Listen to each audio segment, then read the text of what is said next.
रामपुर सिर्फ एक विलेज नहीं था, ये एक राज था। कोहरे में लिपटा हुआ एक राज, और सच कहूं तो वक्त के साथ भुला दिया गया। अगर आप कभी उस टूटी फूटी सड़क पर पहुंच जाते जो रामपुर की तरफ जाती थी, तो जो पहली चीज आपको महसूस होती वो थी खामोशी। ये कोई सुकून भरी खामोशी नहीं थी, नो, ये एक भारी, दम घोंट देने वाली खामोशी थी। ऐसी खामोशी जो आपके सीने पर दबाव डालती थी और आपको बार बार अपने कंधे के पीछे देखने पर मजबूर करती थी। एक ही चीज थी जो इस खामोशी को तोड़ने की हिम्मत करती थी, वो थी कौवों की कांव कांव। सैकड़ों कौवे वे पुराने बरगद के पेड़ों की सूखी टहनियों पर बैठे होते थे, विलेज के मंदिर की टूटती दीवारों पर। उनकी काली आंखें सब कुछ देखती रहती थी। वे सिर्फ पंछी नहीं थे, वे विलेज के रखवाले थे, उसके खामोश, हमेशा मौजूद रहने वाले जज। रामपुर के किनारे पर मामूली झोपड़ियों पर एक शिकारी की तरह मंडरा रहा था। वो था पुराना हवेली, ठाकुर वीरेंद्र सिंह की हवेली। ये सिर्फ एक घर नहीं था, ये डर का एक किला था। उसकी खिड़कियां खोखली आंखों जैसी थीं, विलेज को एक खाली खूंखार नजर से घूर रही थी।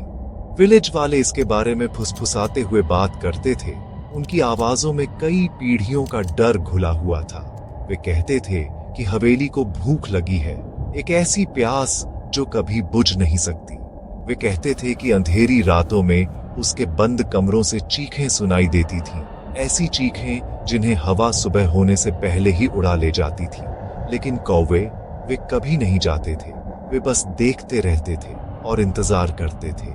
ये अजीब बात है कि डर कैसे काम करता है। ये मिट्टी में, पानी में, आपकी सांसों में घुल जाता है। रामपुर में डर जीने का एक तरीका था। लोग अपने रोजमर्रा के काम सिर झुकाकर करते थे। उनकी आंखें किसी से नजर नहीं मिलाती थीं।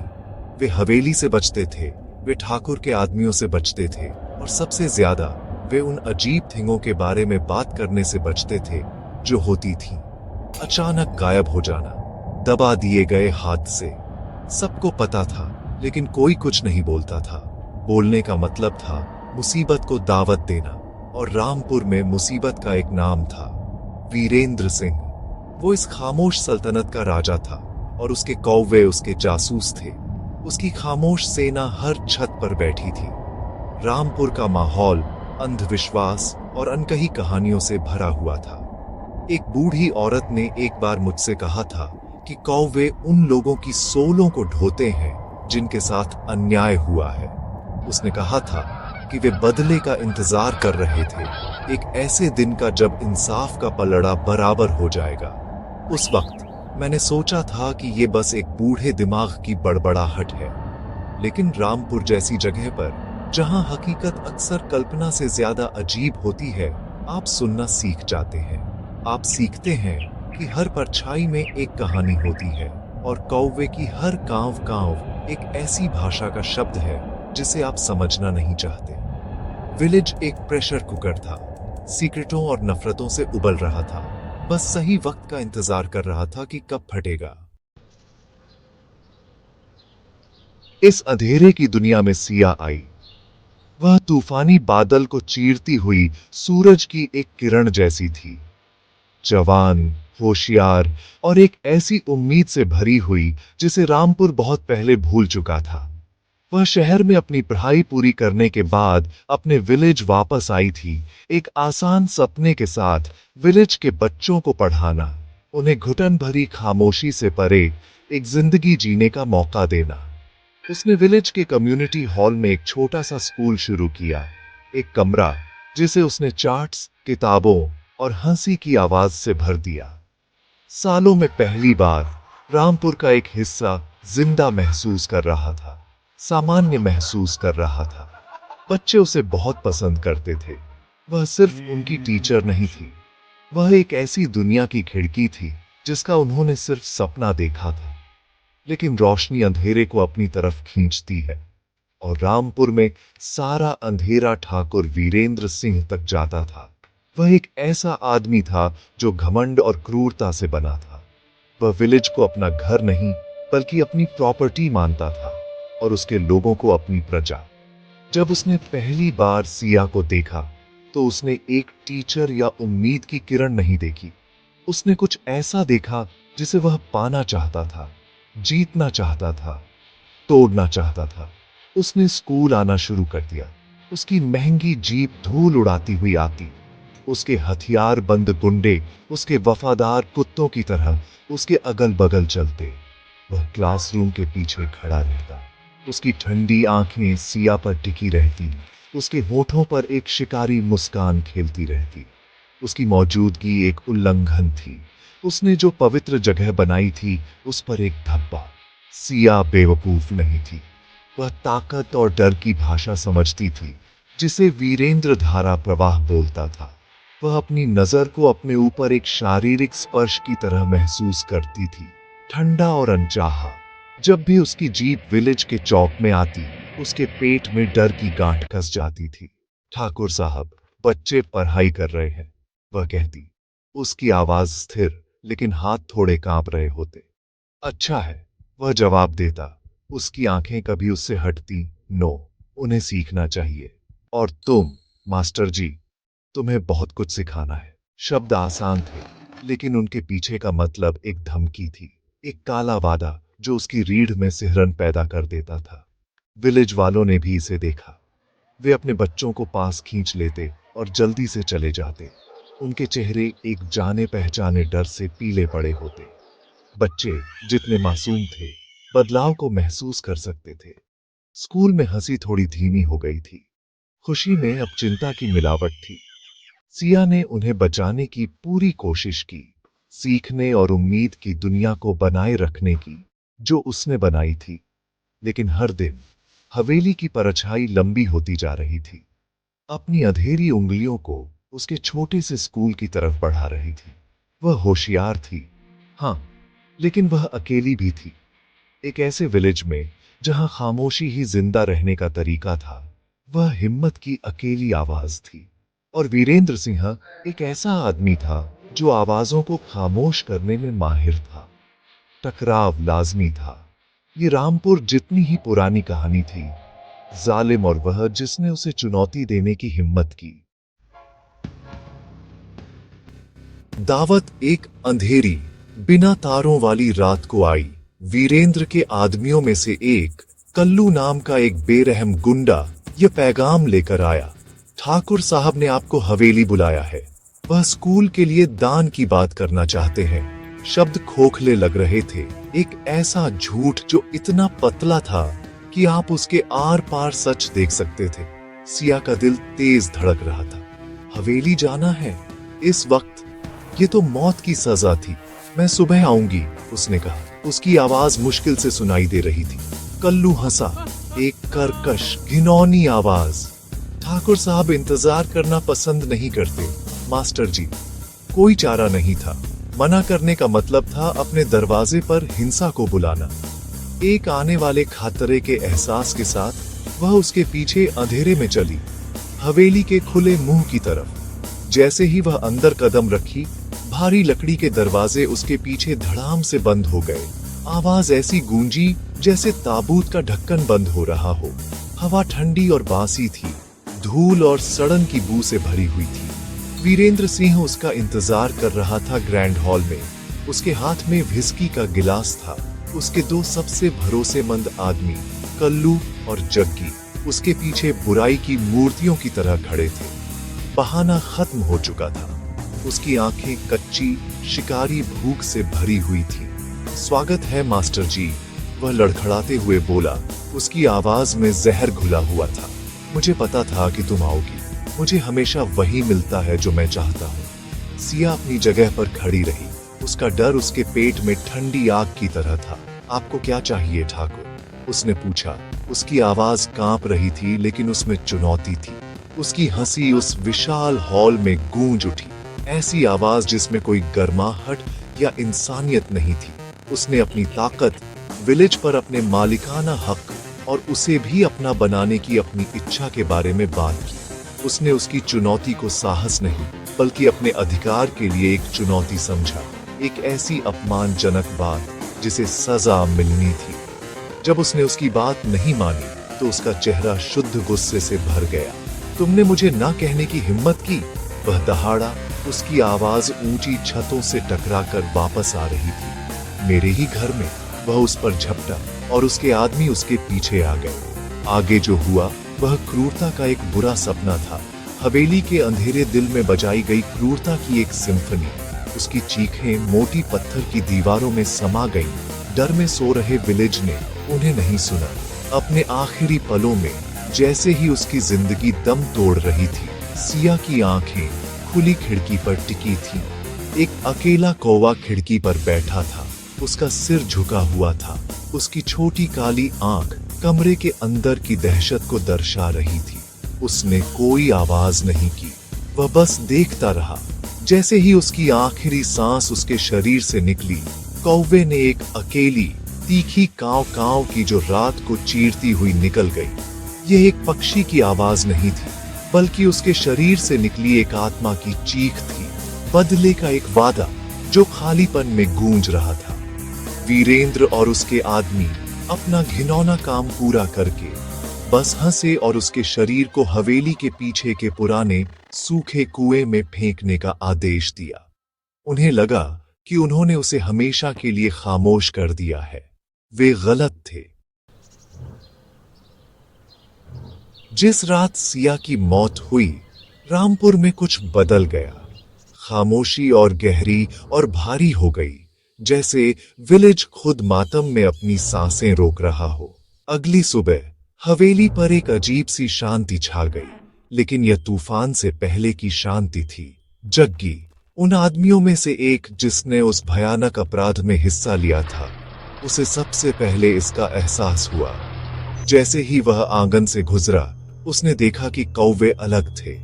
वे अब सिर्फ बैठे और देख नहीं रहे थे। उनकी आंखें, सैकड़ों आंखें, उसे पीछा करती हुई लग रही थीं। उनकी काली नजरें एक परेशान करने वाली बुद्धिमत्ता से भरी हुई थीं। एक आरोप। उसने उन्हें भगाने की कोशिश की, लेकिन वे नहीं हिले। वे बस घूरते रहे। उनकी खामोशी किसी भी शोर से ज्यादा खतरनाक थी। उसी दिन बाद में जग्गी को उसी कुएं से पानी लाने के लिए भेजा गया जहां सिया का शव फेंका गया था। जैसे ही उसने बाल्टी नीचे की, उसे अपनी गर्दन में अचानक तेज दर्द महसूस हुआ। उसने उसे हटाने की कोशिश की, यह सोचकर कि यह कोई कीड़ा है, लेकिन कुछ नहीं देखा। फिर यह फिर से आया, एक तेज चुभने वाली चोंच। उसने ऊपर देखा और उसे देखा, एक अकेला कौवा, दूसरों से बड़ा, उसके ऊपर चक्कर लगा रहा था। उसकी आंखें एक अप्राकृतिक रोशनी से जल रही थीं। उसने फिर से गोता लगाया और फिर से उसकी चोंच एक रेजर की तरह उसके चेहरे और हाथों को फाड़ रही थी। वह चीखा, रस्सी गिरा दी और पीछे की ओर लड़खड़ाया। उसका दिल एक आदिम डर से धड़क रहा था, जिसे उसने पहले कभी नहीं जाना था। यह कोई साधारण पक्षी नहीं था। वह कुएं से भाग निकला। उसका चेहरा खून से लथपथ था। उसका दिमाग घूम रहा था, लेकिन कौवा नहीं रुका। उसने उसका पीछा किया। उसकी कांव कांव अब तेज और लगातार थी, एक युद्ध के नारे की तरह। उसने गोता लगाया और उड़ा, एक पंखों वाला गुस्सा जो उसकी हर चाल का अनुमान लगाता हुआ लग रहा था। घबराया हुआ जग्गी अंधाधुंध भागा। उसका एकमात्र विचार उस शैतानी पक्षी से बचना था। उसने पुराने बरगद के पेड़ की नीची लटकती शाखा को तब तक नहीं देखा जब तक बहुत देर हो चुकी थी। वह पूरी ताकत से उसमें जा टकराया। उस झटके से उसकी गर्दन एक भयानक दरार के साथ टूट गई। वह जमीन पर गिर पड़ा। उसकी आंखें सदमे और डर से चौड़ी थीं। उसकी जिंदगी पल भर में बुझ गई। कौवा उसके ऊपर की शाखा पर धीरे से उतरा। उसने एक आखिरी विजयी कांव कांव की ओर अपनी निर्जीव छाती पर एक अकेला काला पंख गिरा दिया। जब विलेज वालों को जग्गी का शव मिला तो उन्होंने अजीब नजारा देखा। टूटी हुई गर्दन, उसके चेहरे पर जमा हुआ डर और उसके दिल पर रखा हुआ एक अकेला सही काला पंख। वे आपस में फुसफुसाए। उनके पुराने अंधविश्वास सतह पर आ गए। यह एक अपशगुन था, उन्होंने कहा, एक बड़े अन्याय का संकेत। वीरेंद्र सिंह ने खबर सुनी और उसे एक अजीब हादसा कहकर टाल दिया, लेकिन उसके घमंड में एक बेचैनी की दरार पड़ गई। हवेली में वापस कल्लू की रीढ़ में सिहरन दौड़ गई। उसने खिड़की से बाहर देखा और कौवों को देखा। सैकड़ों, सभी हवेली की तरफ मुंह किए हुए थे, देख रहे थे और उसका इंतजार कर रहे थे। बदला शुरू हो चुका था। डर एक धीरज रखने वाला शिकारी होता है। जग्गी की मौत के बाद उसने दूसरे साथी कल्लू का पीछा करना शुरू कर दिया। वह अपनी ही खाल में एक कैदी बन गया। हर परछाई पर, पत्तों की हर सरसराहट पर चौंक उठता था। कौवों की कांव कांव, जो कभी विलेज का एक जाना पहचाना बैकग्राउंड शोर था, अब एक निजी धमकी जैसी लगती थी। उसके सिन की एक लगातार मजाक उड़ाने वाली याद। उसने बहुत ज्यादा शराब पीना शुरू कर दिया। सिया के चेहरे की तस्वीर को अपनी याददाश्त से मिटाने की कोशिश कर रहा था, लेकिन कोई फायदा नहीं हुआ। वह उसे अपने बुरे सपनों में देखता था और जब वह जागता था तो कौवे को देखता था। वही बड़ा अकेला कौवा जिसने जग्गी को सताया था। वह उसकी खिड़की पर, उसके घर की छत पर दिखाई देता था, बस अपनी समझदार नफरत भरी आंखों से उसे देखता रहता था। एक शाम शराब और पागलपन में डूबा कल्लू ने फैसला किया कि वह अब और बर्दाश्त नहीं कर सकता। उसने एक मोटी लाठी पकड़ी और अपने घर से लड़खड़ाते हुए निकला, गोधूली में चिल्लाते हुए, आओ, अपने आप को दिखाओ, तुम शैतान पक्षी। वह चिल्लाया। उसकी आवाज डर और नशे के गुस्से से भरी हुई थी, जैसे इशारा किया गया हो। कौवा दिखाई दिया, बस कुछ फीट दूर एक बाड़ के खंभे पर उतरा। उसने अपना सिर झुकाया, उसकी आंखें चमक रही थीं।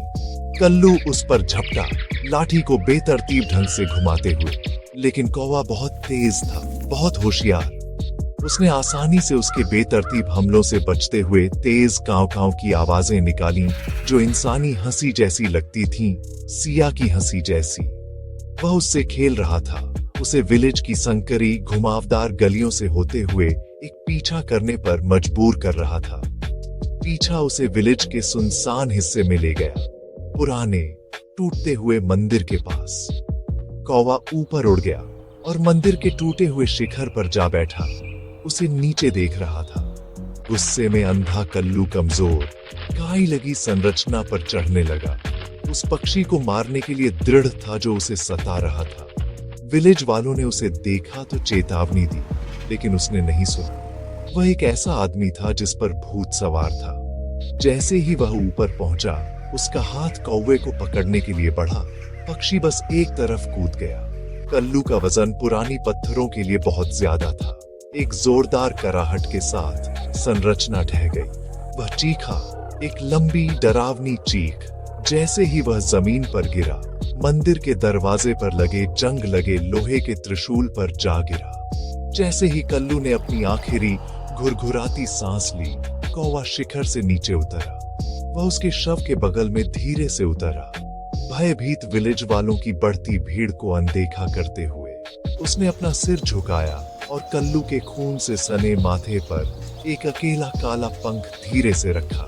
फिर एक जोरदार तीखी कांव कांव के साथ, जो सन्नाटे में गूंज उठी, वह आसमान में उड़ गया और सीधे हवेली की ओर उड़ गया। संदेश साफ था, दो खत्म हो गए, एक बचा था। रामपुर में डर अब फुसफुसाहट नहीं था, वह एक चीख थी, और वह अब ठाकुर वीरेंद्र सिंह के किले के दरवाजे पर दस्तक दे रहा था। ठाकुर वीरेंद्र सिंह वह आदमी नहीं था जो डर को जानता हो, वह तो डर को पैदा करने वाला था। लेकिन अपने दो सबसे वफादार आदमियों की मौत के बाद, जिनमें से हर एक पर वही असंभव काला पंख मिला, उसके घमंड के कवच में एक दरार आ गई।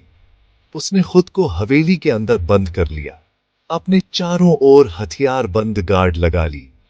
उसने उन्हें आदेश दिया कि संपत्ति के पास आने वाले किसी भी कौवे को गोली मार दें। लेकिन बंदूकें बेकार थीं। कौवे असामान्य रूप से चालाक थे, हमेशा बस सीमा से बाहर रहते। उनकी सामूहिक कांव कांव एक लगातार पागल कर देने वाली सिम्फनी थी, जो ठाकुर के नसों पर खरोंच लगाती थी।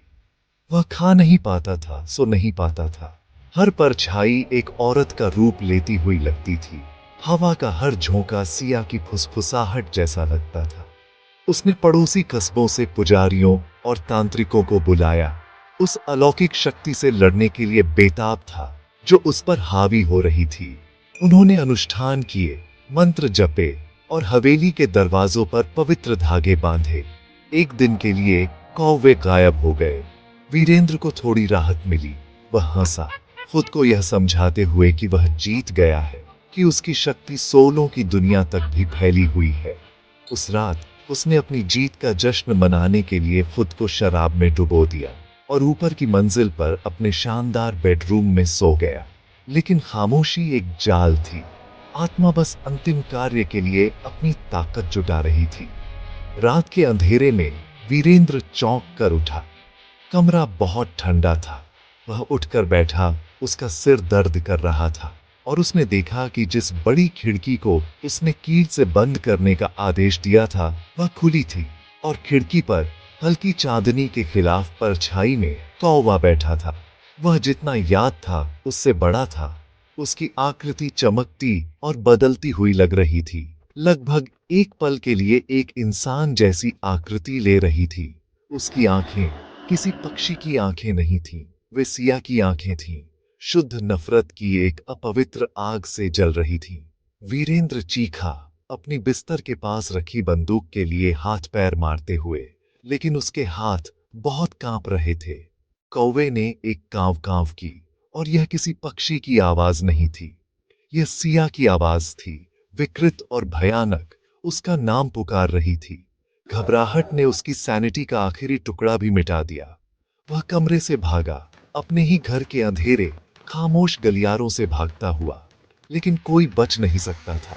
कांव कांव अब हर जगह थी, उसके सिर के अंदर, हर कमरे से गूंज रही थी। फिर उसने उन्हें देखा, सैकड़ों कौवे हर खुली खिड़की से अंदर आ रहे थे, काले पंखों और बदले की आंखों की एक नदी। उन्होंने उसे घेर लिया, उनकी चोंचें और पंजे उसे फाड़ रहे थे, मारने के लिए नहीं बल्कि उसे हाँकने के लिए। उन्होंने उसे सीढ़ियों से ऊपर हवेली की छत पर धकेल दिया। वह किनारे पर खड़ा था, एक बेसुध डरा हुआ मलबा, पूरा विलेज नीचे से देख रहा था। बड़ा कौवा उसके सामने उतरा और जैसे ही उसने आखिरी कांव कांव के लिए अपनी चोंच खोली, उसने उसमें सिया का चेहरा देखा और पीछे की ओर लड़खड़ाया। एक आखिरी दयनीय चीख के साथ छत से गिर गया। उसका शासन खत्म हो गया। आज रामपुर में हवेली खाली खड़ी है, एक भयानक सिंह का स्मारक, लेकिन कौवे बने हुए हैं। वे अभी भी पेड़ों और छतों से देखते रहते हैं। उनकी काली आंखें एक लगातार चेतावनी के रूप में काम करती हैं। कहते हैं कि अगर आप एक शांत रात को ध्यान से सुने तो आप अभी भी पंखों की फड़फड़ाहट और एक अकेली डरावनी कांव कांव सुन सकते हैं। रामपुर का शाश्वत संरक्षक सिया की आत्मा ये सुनिश्चित करती है कि कोई कभी न भूले